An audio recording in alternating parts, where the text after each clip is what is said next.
बिस्मिल्लाहिर्रहमानिर्रहीम। अस्सलाम वालेकुम dear students, welcome to our channel try and gain. Students, आज हम स्टार्ट करेंगे टॉपिक मोल। ठीक है, मोल हमारे पास क्या है? इसका मैं आपको थोड़ा सा पहले इसकी डेफिनेशन पढ़ने से पहले हम थोड़ा सा इसका और पढ़ते हैं। इसका कॉन्सेप्ट मैं आपको देती हूँ। मोल क्या है? अगर मैं कहूँ मेरे पास हैं 12 अंडे, तो आपके जहन में सबसे पहला ख्याल क्या आएगा? आप कहेंगे 1 दर्जन। ठीक है, इसी तरह अगर मैं कहूँ मेरे पास एक टोकरी है, उस टोकरी के अंदर 12 जो है वो बनानास पड़े हुए हैं, तो आपके जहन में क्या ख्याल आएगा? आप यही कहेंगे ना कि 1 दर्जन बनाना। ठीक है, जिस तरह 12 अंडे या फिर 12 केले बराबर हैं 1 डज़न के, इसी तरह मोल जो है वो बराबर है 6.02 मल्टीप्लाई बाय 10⁻23 के। ठीक है, ये किसके बराबर है? ये बराबर है 6.02 मल्टीप्लाई बाय 10⁻23 के। ये इसकी अमाउंट है। इतने पार्टिकल्स के बराबर है 1 mole. 1 mole is equal to 6.02 multiply by 10⁻23 particles के ये बराबर है। समझ लगी? इसी तरह जिस तरह 12 बनाना एक जो है वो दर्जन के बराबर है, इसी तरह 1 मोल बराबर है 6.02 मल्टीप्लाई बाय 10⁻23 पार्टिकल्स के। एक बात क्लियर होगी? ठीक है। सेकंड, ये अगर मैं आपसे कहूँ कि जो 11 मेरे पास हैं 11 केले, या फिर मैं कहूँ मेरे पास 11 अंडे हैं, या 11 कोई भी आप आइटम कंसीडर कर लें। ठीक है, तो आपके जहन में क्या ख्याल आएगा? जाहिर सी बात है, आप कहेंगे अगर 11 अंडे तो वो 11 अंडे ही होंगे। आप ये तो नहीं ना कह देंगे कि 11 अंडे जो है वो 1 डज़न के बराबर हैं, या फिर 11 बनानास जो हैं वो 1 डज़न के बराबर हैं। नहीं ना आएगा आपके जहन में ख्याल। इसी तरह जो 1 मोल है वो इतने ही पार्टिकल्स, इतनी ही 6.02 मल्टीप्लाई बाय 10⁻23 पार्टिकल्स के ही बराबर है, ना इससे ज़्यादा ना इससे कम। ठीक है, अगर मैं आपसे कहूँ कि 1 मोल जो है वो बराबर है 6.02 मल्टीप्लाई बाय 10⁻20 के, तो ये गलत होगा। ठीक है, ये आपने याद रखना है, ना इससे ज़्यादा ना इससे कम। ठीक है, ये दूसरी बात कंफर्म होगी। तीसरा, ये कि ये जो मैंने आपको अमाउंट आपके सामने लिखी है 6.02 मल्टीप्लाई बाय 10⁻23, ये अमाउंट बहुत बड़ी है, बहुत बड़ी है, बहुत बड़ी है। इतनी बड़ी है कि कहा जाता है कि अगर इस कायनात के सारे लोग नॉन स्टॉप काउंटिंग करना शुरू करते हैं इस अमाउंट को। ठीक है, अगर इस कायनात के सारे लोग नॉन स्टॉप काउंटिंग करना शुरू कर दें 6.02 मल्टीप्लाई बाय 10⁻23, तो उनको 11 साल लग जाएंगे। कितने साल लग जाएंगे? उन्हें 11 साल लग जाएंगे, और उनकी काउंटिंग क्लियर जो है वो 11 साल के बाद जाके इस अमाउंट को वो काउंट करेंगे। ठीक है, एक ये कहा जाता है। सेकंड, ये भी इसकी एग्जांपल दी जाती है कि ये अमाउंट इतनी बड़ी है, इतनी बड़ी है कि अगर मैं कहूँ मेरे पास कोई भी आइटम है, कोई भी चीज़ कंसिडर कर लें, रेज़र ले लें आप। ठीक है, मैं कह रही हूँ मेरे पास 6.02 मल्टीप्लाई बाय 10⁻23 जो है वो रेजर्स या फिर पेंसिल्स हैं, तो मैं उस रेज़र या पेंसिल को इस ज़मीन के इर्द गिर्द जो है वो रख दूँ। ठीक है, उसके एक साथ, जिस तरह कोई भी चीज़ आप साथ साथ रखते हैं इस तरह। ठीक है, अगर मैं उसको साथ साथ रखना शुरू कर दूँ, तो मैं इस ज़मीन के इर्द गिर्द पूरी एक एक राउंड अपना कंप्लीट कर लूँगी, तो मेरे पास वो रेजर्स बच जाएंगी। मैं फिर उस अपनी जो है वो अर्थ के इर्द गिर्द दूसरा राउंड कंप्लीट करूँगी, वो फिर भी बच जाएंगी। ठीक है, वो फिर भी एक्स्ट्रा हो जाएंगी। इतनी बड़ी ये अमाउंट है। अगर मैं कहूँ मेरे पास 6.02 मल्टीप्लाई बाय 10⁻23 रेजर्स हैं, तो आप खुद देख लें कि अगर आप अर्थ के इर्द गिर्द 2 राउंड कंप्लीट कर लें फिर भी वो बच जाएं, तो वो कितनी बड़ी अमाउंट होगी। ठीक है, ये होगी हमारी तीसरी बात क्लियर। और नेक्स्ट ये कि हम इनको किस तरह से लिखते हैं। हम इसको इस तरह से लिखते हैं, मोल को किस तरह से एब्रीविएट करते हैं? MOL। इस तरह से हम इसे एब्रीविएट करते हैं, स्मॉल m, स्मॉल o और स्मॉल l। ठीक है, MOL से हम इसे क्या करते हैं? एब्रीविएट करते हैं। ये जो 6.02 मल्टीप्लाई बाय 10⁻23 पार्टिकल्स हैं, ये असल में है क्या? ये असल में हमारे पास एवोगैड्रोस नंबर थे। अगर आपको नहीं पता है एवोगैड्रोस नंबर क्या है, तो आप मेरा पिछला लेक्चर सुन सकते हैं, उसमें मैंने डिटेल से जो है वो एवोगैड्रोस नंबर बताए हैं।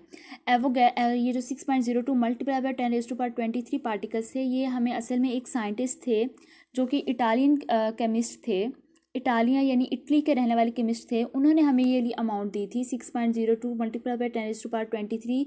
ये पार्टिकल्स जो थे, ये अमाउंट हमें अमेडो एवोगैड्रो, क्या नाम था उनका? अमेडो एवोगैड्रो, जो कि एक केमिस्ट थे, इटालियन केमिस्ट थे। उन्होंने हमें ये अमाउंट दी थी और उनको इस अमाउंट पर बताने पर, या फिर ये हमें ये जो उन्होंने डिस्कवरी की थी इतने पार्टिकल्स की, इस अमाउंट की, उन पर इस पर उन्हें एक नोबेल प्राइज़ दिया गया था उनकी डेथ के बाद। ठीक है, अब हम एक दफ़ा दोबारा रिकॉल कर लेते हैं कि हमारे पास 1 मोल जो है वो बराबर है किसके, 6.02 मल्टीप्लाई बाय 10⁻23 पार्टिकल्स के। एक बात क्लियर होगी। सेकंड हमारे पास ये कि 6.02 मल्टीप्लाई बाय 10⁻23 जो है ये बहुत बड़ी अमाउंट है। इतनी बड़ी अमाउंट है कि इसकी एग्जांपल यही दी जाती है कि अगर इस कायनात के पूरे लोग, सारे लोग जो हैं वो नॉन स्टॉप काउंटिंग करना शुरू कर दें तो उनको इस काउंटिंग पर पहुंचते पहुंचते इसको पूरा करते करते कितने साल लग जाएंगे, उन्हें 11 साल लग जाएंगे। ये दूसरी बात हमारी क्लियर होगी।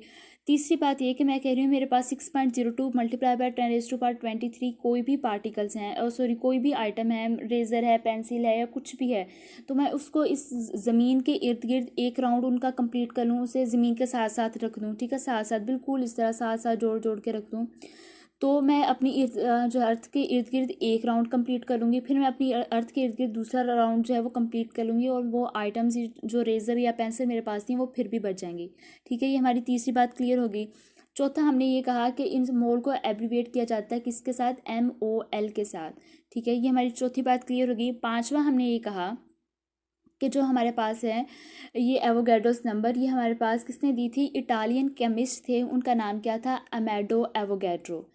क्या नाम था उनका, अमेडो, AMEEDO, अमेडो एवोगैड्रो उनका नाम था। उन्होंने हमें ये अमाउंट बताई थी 6.02 मल्टीप्लाई बाय 10⁻23, जिस पर उन्हें एक नोबेल प्राइज़ दिया गया था, लेकिन तब वो इंतकाल कर चुके थे। ठीक है, नेक्स्ट जो बात है वो आपने गौर से सुननी है, वो है हमारे पास क्वांटिटेटिव डेफिनेशन है इसकी, कि मोल की क्वांटिटेटिव डेफिनेशन इसकी ये है, mole is the atomic mass, molecular mass और formula mass of a substance expressed in gram is called a mole. ठीक है, यहाँ मैं इसको एक्सप्लेन करती हूँ। ठीक है, आपके पास कोई भी एलिमेंट है, नाइट्रोजन ले लें, ऑक्सीजन ले लें, कार्बन, कुछ भी ले लें। ठीक है, फर्स्ट कर लें आपके पास जो आपकी बुक पे एग्जांपल दी गई है वो कार्बन की है, इसलिए मैं कार्बन को दे रही हूँ। कार्बन आपके पास क्या है, कार्बन आपके पास कोई भी एलिमेंट है। ठीक है, कार्बन का एटॉमिक मास क्या है, कार्बन का एटॉमिक मास है 12।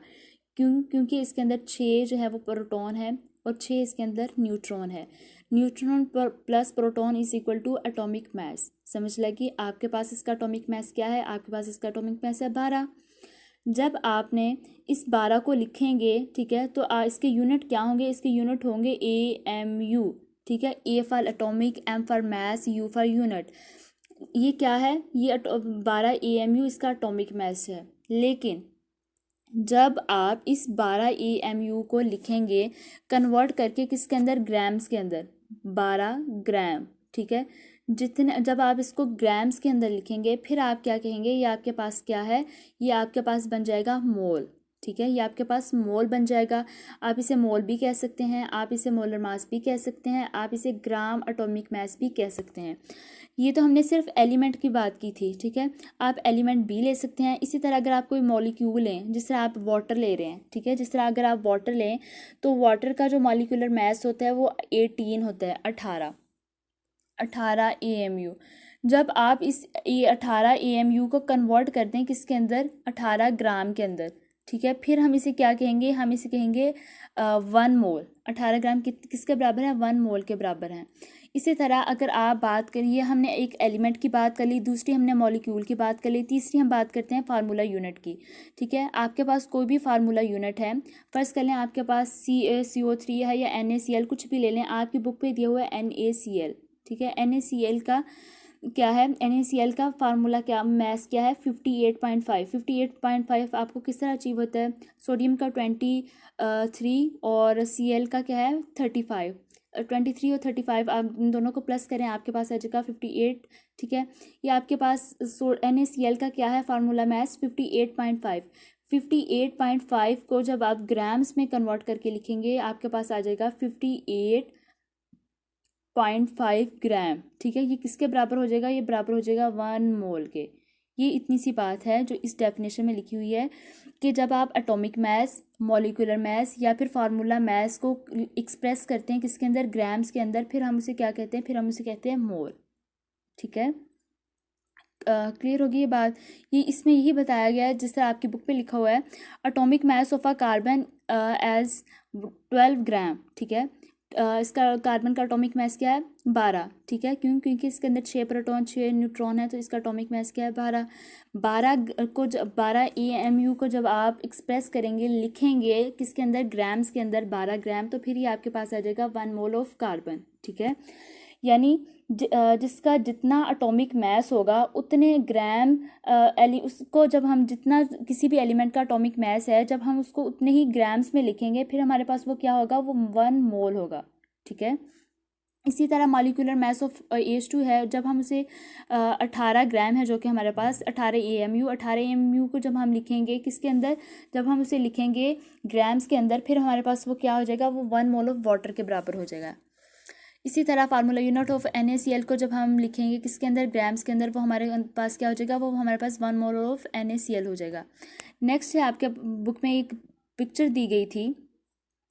पिक्चर में ये है आपके पास कोई भी सब्सटेंस है। सब्सटेंस 2 तरह के हो सकते हैं, या वो कंपाउंड हो सकते हैं या वो एलिमेंट हो सकते हैं, ठीक है।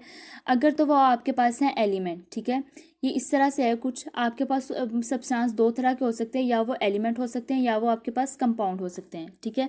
फर्स्ट कर लें, आपके पास जो है वो एलिमेंट है, ठीक है। एलिमेंट को आपको पता है, कोई भी एलिमेंट ले लें, जिस तरह कार्बन आपने ले लिया, कार्बन को आप किसके अंदर लिखते हैं, एटॉमिक मास यूनिट के अंदर लिखते हैं। जब हम एटॉमिक मास यूनिट को कन्वर्ट करते हैं ग्राम्स में, ठीक है, जब आप उसको ग्राम्स में कन्वर्ट करते हैं, फिर हम उसे कहते हैं कि 6.02 मल्टीप्लाई बाय 10⁻23 पार्टिकल्स के बराबर है। और आपको पता है 6.02 मल्टीप्लाई बाय 10⁻23 पार्टिकल्स किसके बराबर हैं, ये बराबर है 1 मोल के।